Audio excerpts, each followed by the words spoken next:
dividir a minha adoração. Exclusivo és no meu coração. Eu vivo só pra ti. Não abro mão do céu, mesmo diante da morte. Prefiro ser fiel. Senhor, eu não vou dividir. Amém, glória a Deus. É isso aí, meu irmão, não divida, não troque com o que há de mais precioso, que é o nome de Jesus, que é a obra que Deus entregou na tua mão, que são os talentos que Deus espera que você trabalhe com eles, se use esses talentos para salvar vidas e nunca para levar vidas para o abismo. Misericórdia. Querido, vamos voltar para a segunda carta de Pedro. O Pedro disse em 2 Pedro 2, no verso 2, muitos seguirão as suas dissoluções, pelos quais será blasfemado o caminho da verdade. Aqui eu quero falar sobre dissoluções. De onde vem essa palavra? O que é uma vida dissoluta, meu irmão? É uma vida agora sem freio. Aquelas pessoas que um dia tiveram Deus e depois a verdade para eles não é mais a verdade. E a verdade agora é que o diabo começa a ensiná-los. Eles vão viver uma vida agora mundana, igual os ímpios.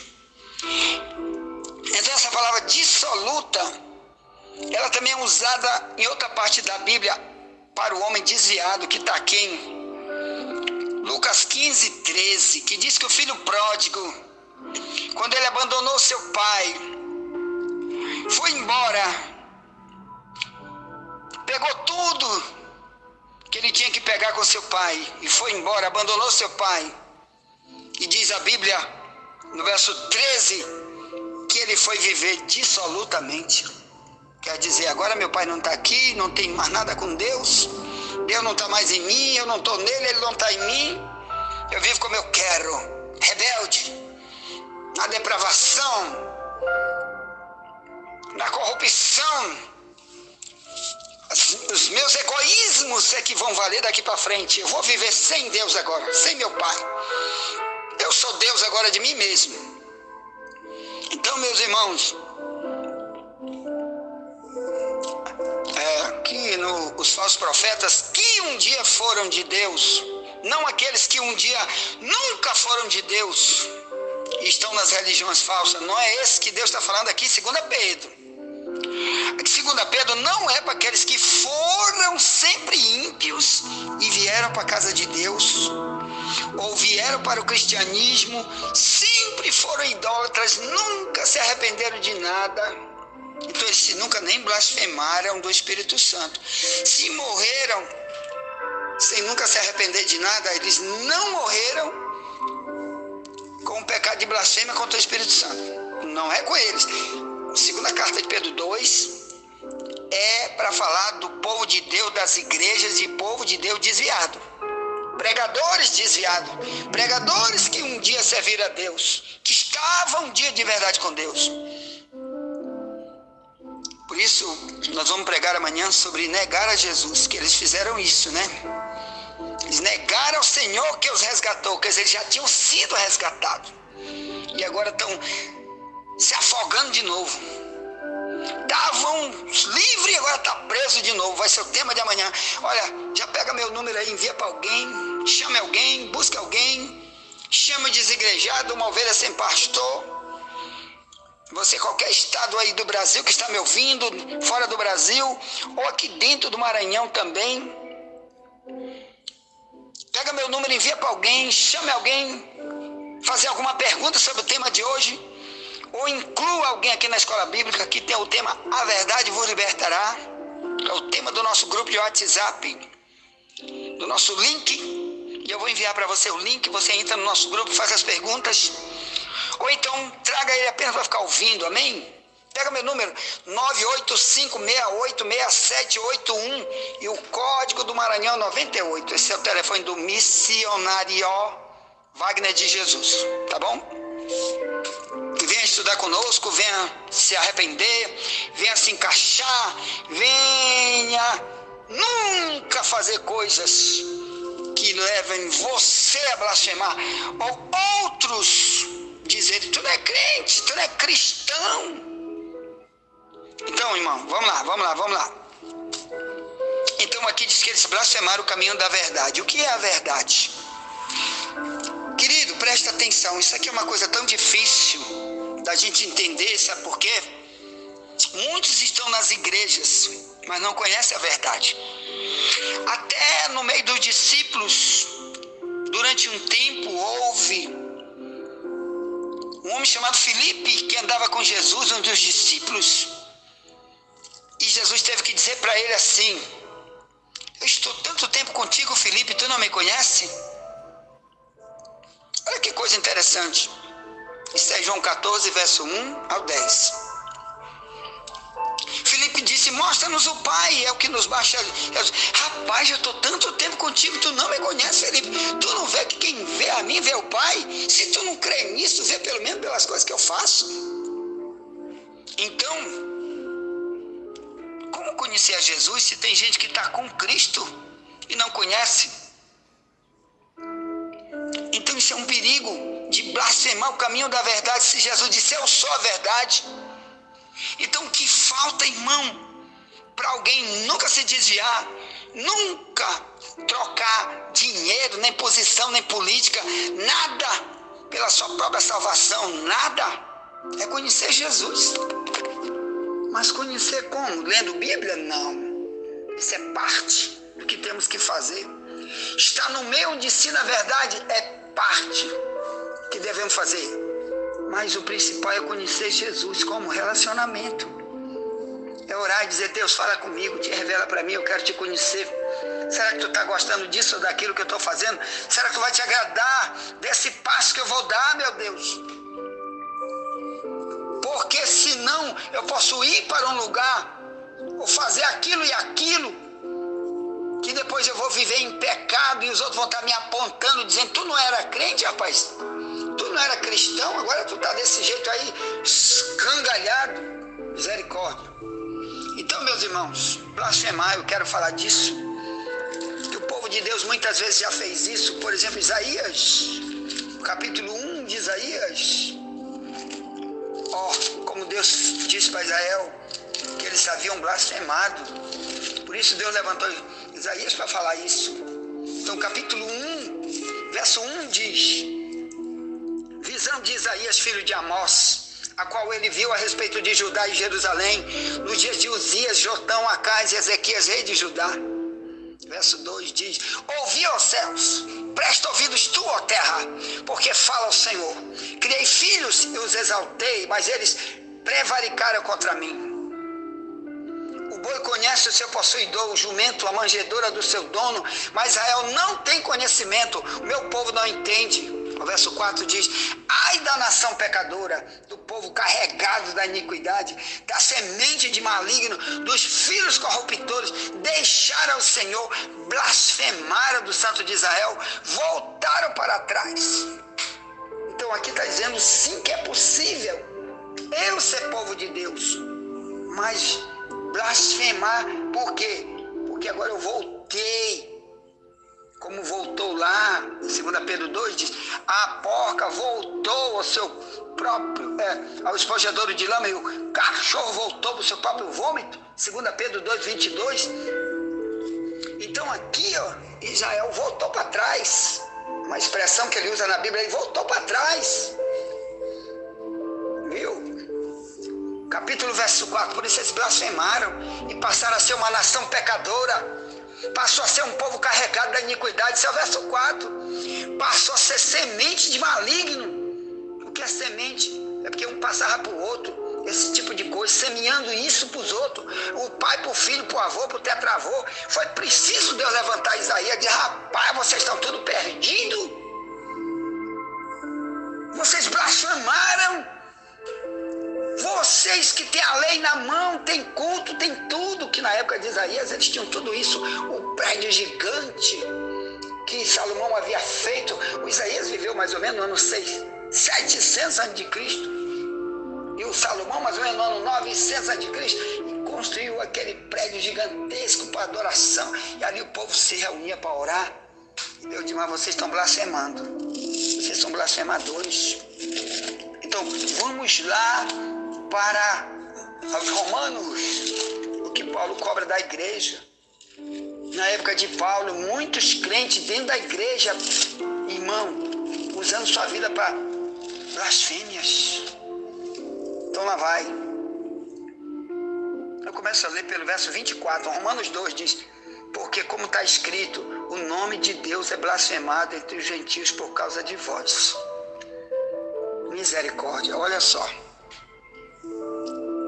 Ele está repetindo o quê? Ele diz: está escrito o quê? Lá no livro de Isaías, no livro de Ezequiel e em outros textos do Antigo Testamento, que Deus já tinha falado para o povo de Deus muitas vezes. Agora vocês continuam fazendo a mesma coisa, blasfemando e deixando os ímpios. Gentil quer dizer outra gente, outro povo que não serve Deus, outro povo que não é judeu, não é cristão, não é coisa nenhuma, que não tem lei nenhuma de Deus. Isso quer dizer gentil, outra gente. Ele diz: os gentios estão blasfemando de vocês. Ele diz: por quê? Deixa eu te explicar. Vamos ler desde o verso 17. Comportamento de muitos que estão no meio da igreja, que estão usando seus comportamentos para blasfemar o nome de Deus. Que os ímpios olhem para eles: olha aí fulano, olha o que ele está fazendo. Então vamos ler desde o verso 17 em diante. Diz, Romanos 2, 17 em diante, se lê assim: eis que tu que tem por sobrenome judeu, repousas na lei, te glorias em Deus, sabes a sua vontade, aprovas as coisas excelentes, sendo instruído por lei, confia que és guia do cego, luz dos que estão em trevas, instrutor dos nécios, mestre de criança, que tem a forma da ciência e da verdade na lei. Tu, pois, que ensina outro, não te ensina a ti mesmo? Tu que prega que não se deve furtar, tu furta? Tu que diz que não se deve adulterar, tu adulteras? Tu que abomina os ídolos, comete sacrilégio? Tu que te gloria na lei, desonra a Deus pela transgressão da lei? Aí entra no verso 24 de Romanos 2. Porque como está escrito, o nome de Deus é blasfemado entre os gentios por causa de vós. Então, meus irmãos, Paulo teve que escrever aqui em Roma porque havia muita coisa errada na igreja de Roma, muita idolatria. Claro que não eram todos, mas era parte dos que diziam ser cristãos em Roma, faziam isso. Muito roubo,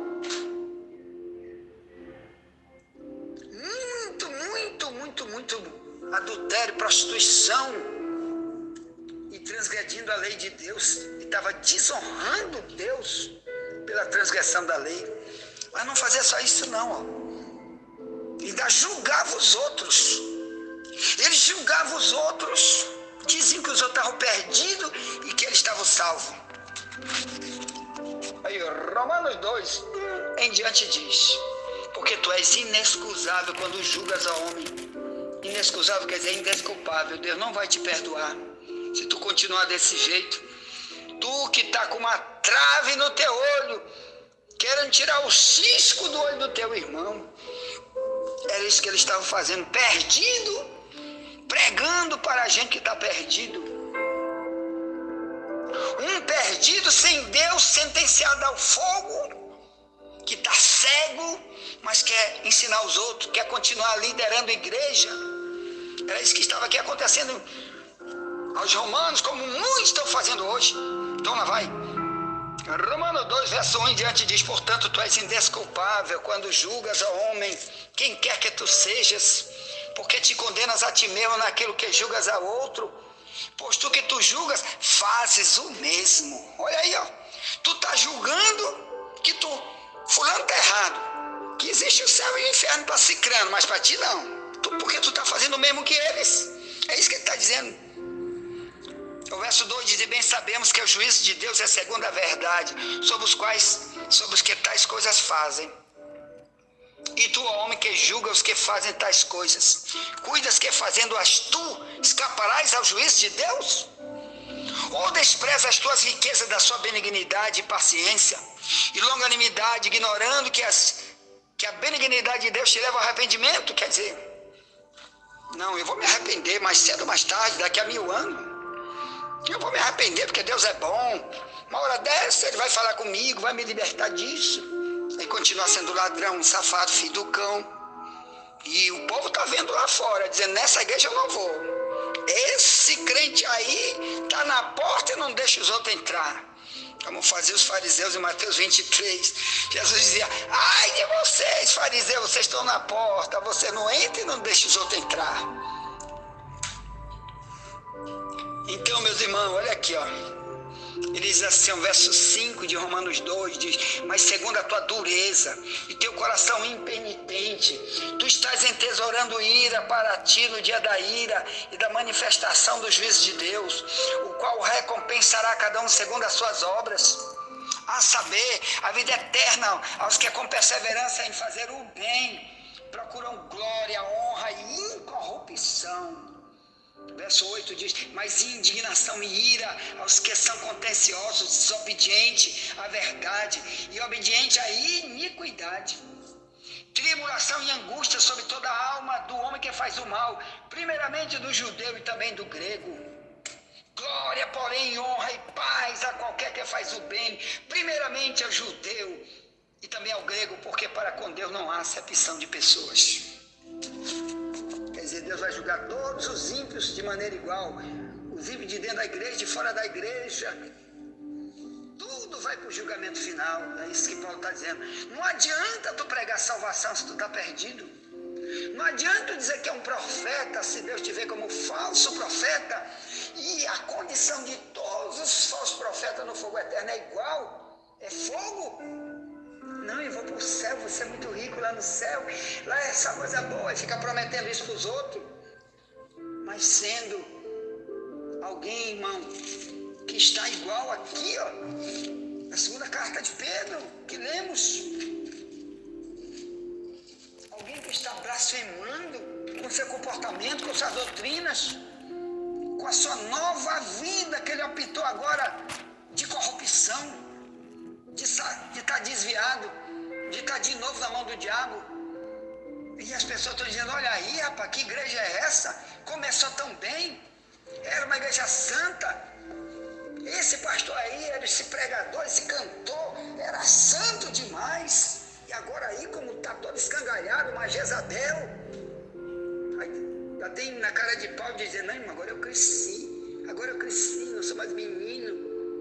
Agora não precisa mais isso, agora já entendi. Não, o diabo te convenceu a você ser um satanista, um diabólico, um joio no meio do trigo, uma ovelha no meio um bode no meio das ovelhas, misericórdia.